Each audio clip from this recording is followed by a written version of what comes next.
Ассалаумағалейкум ағайын, армысыздар? Менің есімім Мейрам. Айтайын деп отырған тақырыбым орыс тіліндегі түркизмдер. Осымен мен мына 6-шы видео шығарайын деп отырғаным. Орыс тіліндегі түркизмдер, яғни қазақ сөздер. Мына біздің қазақтың қап деген сөзінен туындаған сөздер. Қабық мысалы. Дән қабықтың ішінде жатады. Қабық, дәннің сыртынан қабық, енді қабығы болады ғой. Сол қабық, жаңағы дән соның ішінде панада жатады, ұяда кәдімгідей, яғни қорғанда. Алдымен мына қап деген сөздің мағынасын айтып кетейік. Қап деген сөз ол тосқауыл дегенді білдіреді. Тосқауыл, кедергі, бөгет, тосқауыл дегенді білдіреді.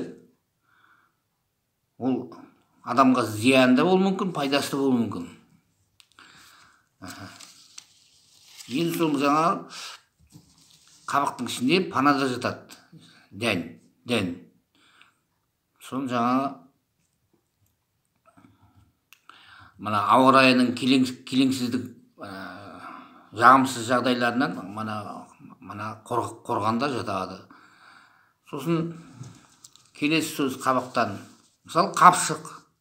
Қапшықтың ішіне де адам заттарды ішіне салып қоюға болады, қапшықтың ішіне.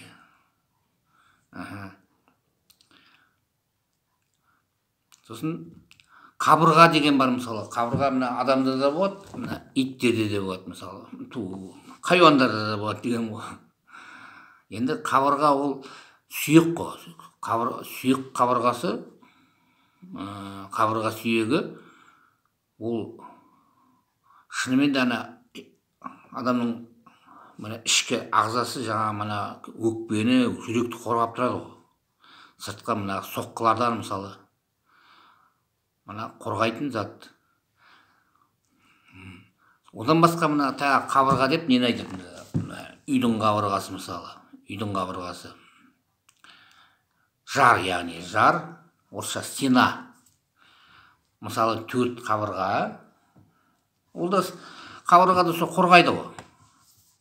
Тосқауыл жасайды сыртқа.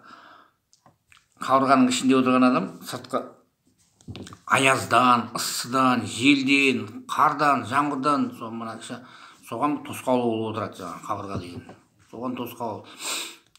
Енді мысалы қараңыз, 4 қабырға, оның төбесін жапқанда не болады? Қабын болады, қабынды. Қабынды деген болады. Енді ондай сөзді осы күні қазақта ондай сөзді қолданған естіген жоқпын, бірақ қабынды болады. Яғни ол пана. Пана, іші ық болады. Енді қабынды деп үйде де айтуға болады, қоранда айтуға болады, басқа бір ғимараттарда айтуға болады. Бірақ ондай сөзді біз үйімізді қабынды демейміз, үй дейміз ғой енді. Бірақ кезінде осы біздің тілімізде сөйлеген халықтарда, біздің ата-бабаларымызда сөйлеген, айтқан болар, сондай сөз болған, қабынды деген. Болмаса кабина, кабинет деген сөздер қайдан шықты? Ол осы сөзден туындаған сөздер ғой. Қабын, қабынды деген сөзден туындаған. Кабина, кабинет. Бәрі сол қап деген міне. Бірінші қабық, екінші қабынды, осылай жазылады мінекей.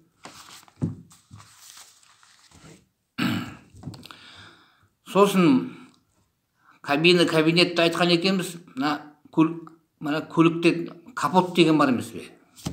Ол да қап деген сөзден туындаған зат. Неге десең, ол не істейді? Жаңағы капоттың астында мотор бар ғой, мотор, сосын электр жүйелері бар. Соның бәрін жаңбырдан, қардан, неше түрлі заттардан қорғап тұрады. Сүн жауып, қап болып жауып тұрады. Капот деген сөз біздің қап деген сөзден туындаған сөз. Мысалы өзбектер есікті қапы дейді. Қапыны жапқанда сыртпен нені ішпен тысты бөліп тұрады ғой. Тосқауыл болып жаңағы. Сыртта дыбысы бар, несі бар. Түсінікті ғой енді. Одан басқа, мысалы, мынандай бір қызық жағдай бар. Бір өсімдік бар, соның жаңа өнімі, жемісі, яғни жемісі, сол қабы көп. Қаптары жаңа бір қапты алсаң, екінші қапты алсаң, үшінші қап, сөйтіп шыға береді қаптар. Және олар бір-біріне қабысып тұр. Сонда енді біздің ата-бабамыз оны қабысты деп атаған ғой. Қабысты деп айтқан. Енді қызықты қараңыз, мына өзге ұлттар келеді, біздің тілімізде мына қабысты деген сөзді айта алмайды. Қалай деп айтады? Капуста демей ме? Яғни капуста, ол да сол біздің қап деген сөзден туындаған сөз. Капуста. Біздің сөзіміз ол да. Солай, мына. Сосын мына жаңа қабындың демекші, ол қап деген зат, мына тосқауыл ғой енді. Ол тек қана материалды зат емес. Мына ол дейтін, мына көзге көрінбейтін зат та болуы мүмкін. Әр адамның өзінің бір қабы болады. Өзін қорғап жүретін. Мысалы, сіз біреуді жаратпасаңыз, мына оны қарсы келгенде, жаңа онымен сөйлесуге ыңғай білдірмейсіз ғой. Жаратпаған адам ыңғай білдірмейді, сөйлескісі келмесе. Яғни ол қабын ашпайды оған. Жаңа бүйтіп күліп, сәлематсыз ба деп жаңа қарсы жүрсе, значит ол қабын ашып, яғни қабылда деген сөз осыдан туындаған сөз. Қабылдау, яғни қабын ашып, екі адам өздерінің қаптарын ашып, бір-бірімен кездесіп, мына жылы жүзбен бір-бірімен сөйлеседі. Яғни бір-бірін қабылдайды. Енді қабылда орыста тағы келесі сөз. Мысалы, мына жылқының ұрғашысын кобыла дейді. Кобылица дейді. Енді кобылица, кобыла деген біздің қабылда деген сөз ғой енді. Енді ол хайуан ғой. Жануар. Қабылда, ол нені қабылдауы мүмкін? Айғырдан басқа нені қабылдайды? Енді ол сөздің ұяты жоқ. Солай ғой енді. Мысалы, иттің еркегін орыстар кабель дейді. Кабель. Оны неге кабель дейді? Енді ол да түсінікті ғой, жаңағы енді табиғат қой енді. Ол сөздің ұяты жоқ. Жаңағы кабель нені ойлайды?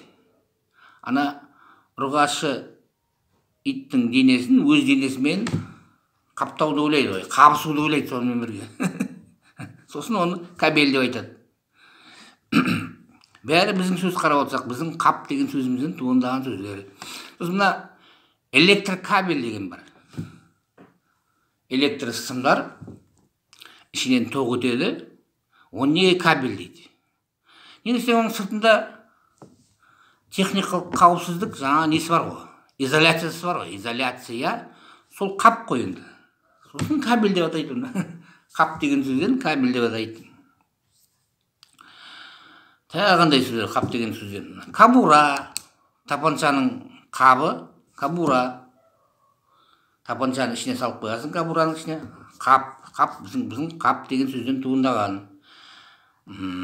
Кафтан деген бар. Киім, кафтан. Ол жаңағы қаптанып ал деген сөз ғой. Қаптанып ал. Яғни оранып ал, қаптанып ал, киініп ал деген сөз ғой енді кафтан деген. Капюшон, қабышын. Ол мына адамның басын жартылай жауып тұрады. Қабышын. Капюшон болып кеткен орыстың тілінде. Капсула. Кішкентай мына ыдыс. Құттай қапшық қой енді. Қапты сула деп тұр. Сула деген сөз бар. Значит, ішінде бір сұйықтық болған ғой алғашқы кезде. Артынан сонда сол капсуланы ойлап сұрағанда ішінде ол да қап қой енді, ішіне дәрі құйып қоятын. Мына капилляр деген бәрі осы капилляр деген сөзді мен қандай мағынада қолданатынын білмеймін. Медицинада кішкене енді білімім жетпейді. Ол да осы сөзден шыққан болуы мүмкін. Келесі сөз мына орыс тілінде попасть в кабалу деген бар. Попасть в кабалу. Кабала деп нені айтайды? Я болмаса мына кабальные условия дейді. Ол да мына қап деген сөзден туындаған сөз. Кабала, кабальные условия. Кабала деп нені айтады? Мысалы, өзіңе тиімсіз, өзіңе ойыңнан шықпаған, я болмаса бір шартты жұмыстарға келісу, мысалы, саған өзіңе жақпайтын, мәжбүр болу, келісуге, біреуге, я болмаса үлкен бір қарыз ақша, қарыз болып қалып, біреудің, яғни кабала деген жаңа біреудің торына түсіп қалу ғой, торға түсу, содан шыға алмау, үлкен қарыз болып қалу, мысалы, көп ақшамен. Кабала, кабальные условия деген жаңа өзіңе жақпайтын бір шарттарға келісіп қою деген сөз. Сосын қап деген сөзден қапқан деген бар. Хайуандарға, тышқандарға құрмай ма қапқан? Ол сол қап деген сөзден. Анау тышқан келеді, қапқанға түсіп қапқа түсіп қан, сосын қан болмай ма енді? Анау қанатады ғой енді денесін. Қапқан. Бірталай сөзді айтып тастадық. Келесі сөз, тағы бір сөз, соғыс кезінде, мысалы, Германиямен соғысқан кезде, енді олар 45-ші жылы жеңілген жоқ қой. Жеңіліп, Совет армиясы бар, мына жақтан, Америка, Великобритания жан жақтан келді ғой. Совет армиясы. Сол кезде Гитлер өз-өзіне қол жұмсады. Яғни, Германия мемлекеті жасайтын шаралары бәрі таусылып, іс-шаралары таусылып, енді былай айтқанда қабытылып қалды. Қабытылу дейтін осы болады. Бүкіл шара жоқ енді жасайтын. Бітті. Бәрі бітті. Қарсыласатын күш жоқ, не жоқ. Яғни қабытылу. Қабытыл деген сөз. Енді қабытыл деген сөзге, қабытыл деген сөзге, қабытылу, ең төмендегі сөз. Қабытыл. Оған жаңа өзге тілдің яциясын қосамыз. Қабытыл, яция. Яғни капитуляция деген сөз. Капитуляция деген сөз. Сол ол да біздің қап деген сөзден туындаған сөз. Капитуляция.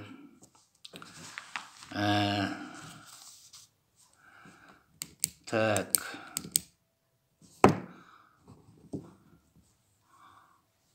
Осымен ештеңе ұмытпаған сияқтымын.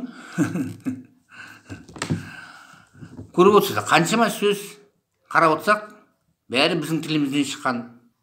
Мысалы, осыны айтпай жүрсек, айтпасақ, ешкім білмейді осы. Мына жастар әсіресе ойлайды бәрі латиница екен деп.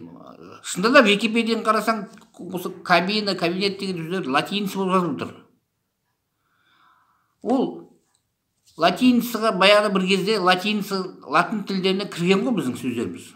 Содан кейін айналып, орыс тілі арқылы қайтып бізге келіп отыр ғой. Ол ешқандай латиница емес, біздің өзіміздің қазағымыздың сөздері бәрі. Қанша сөз? Тек қана бір қап деген сөзден қанша сөз шығып отыр. Осымен 6-шы видео, әлгі ұры деген сөзден қанша сөз шығардым мен деймін. Ал әзірге осымен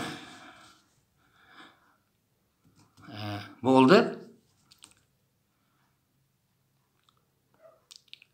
Көріскенше сау болыңыз.